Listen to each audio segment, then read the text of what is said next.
Hello, my name is Jamie, and today I am doing a book review on The 17th Swap by Eloise McGraw. I had to enunciate Jamie because I was editing one of my reviews and it sounded like I said Jimmy, and I'm like, no, that's not my name. Anyway, this was a very sweet book. So, this is Eric, and he and his father are rather poor, and he has an after-school job where he goes to the apartment of another boy named Jimmy. How funny. And Jimmy is in a wheelchair. His legs don't work. They're like kind of shriveled up, but his mind is all there. He's very alert. He loves so many things. He thinks it's funny. He makes jokes about his legs and just has this really positive outlook on life. And one of the things he wants most in the world, probably right now the thing he wants most in the world, are these super fancy cowboy boots. They're like red, and they had this fancy stitching, and they're on sale for $17.99. I guess they used to be a lot more.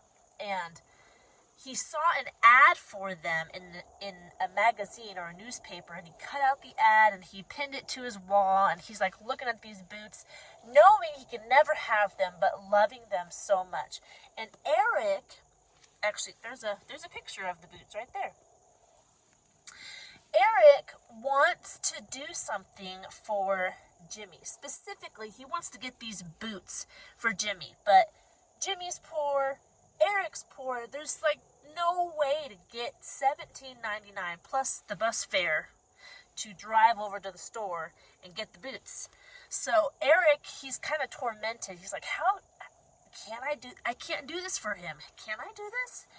But then he starts thinking about these items that he has that some of his friends have expressed interest in. And he remembers people in the neighborhood that have just told him randomly about things they've had or things they want.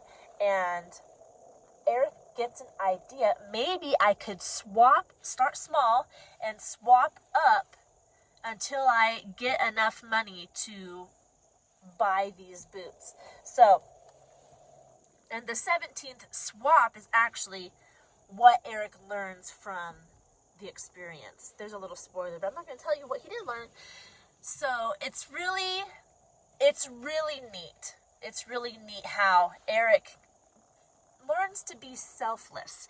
He already is not extremely selfish, but this whole thing he's trying to do for Jimmy, whether or not he succeeds, it builds Eric's character, makes him look at people differently, not be so impatient with people as they're chatting to him.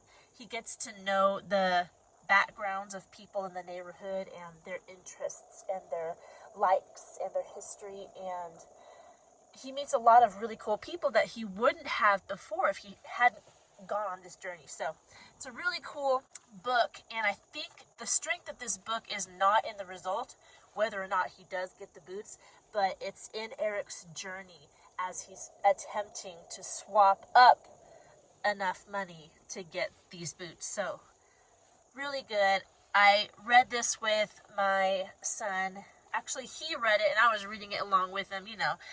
I read the books he reads just to make sure that there's nothing questionable in them.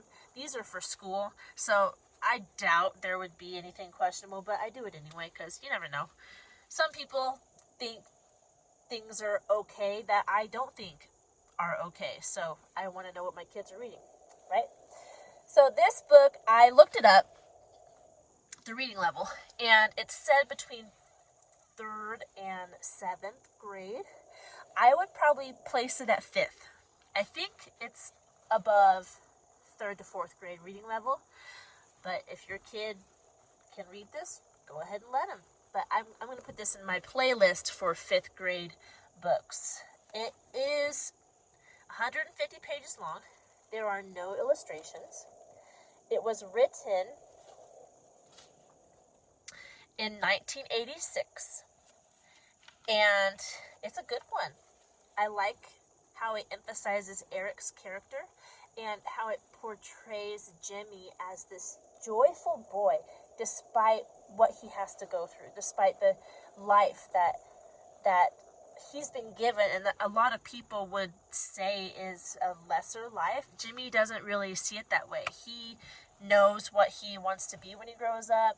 He has all these relationships around him, these positive experiences. He has this positive outlook on life, and that is encouraging to read and get to know him and Eric.